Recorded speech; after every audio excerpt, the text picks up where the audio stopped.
Le pass sanitaire qui était entré en vigueur dans notre département pour les centres commerciaux le 16 août dernier. Clémence Delarbre, on va faire le point ce soir. La mesure a donc été levée hier. Pourquoi le préfet a-t-il pu prendre cette décision ?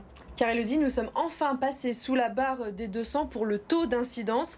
C'est Bruno Le Maire qui l'a annoncé ce lundi. Le gouvernement voulait assouplir les règles du pass sanitaire dans les centres commerciaux à une condition, que le taux d'incidence passe en dessous de la barre des 200 pour 100 000 habitants, et ce pendant 7 jours consécutifs. Et dans le Rhône, nous sommes passés sous ce seuil depuis maintenant une dizaine de jours. Ça n'était pas arrivé depuis fin juillet, mais quand l'annonce a été faite par le gouvernement, cela ne faisait pas 7 jours complets que nous étions en dessous des 200. Voilà pourquoi la préfecture l'a annoncé seulement ce jeudi.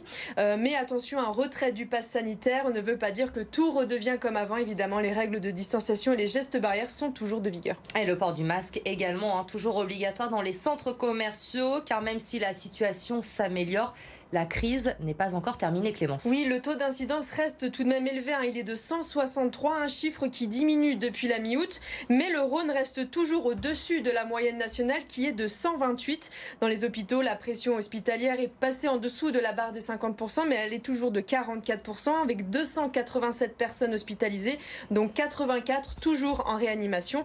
Une situation qui devrait s'améliorer dans les semaines à venir, puisque la vaccination prend de plus en plus d'ampleur. Aujourd'hui, 77% des Rhodaniens ont déjà reçu une dose de vaccin. Merci Clémence pour toutes ces précisions donc sur la situation épidémiologique dans notre département du Rhône.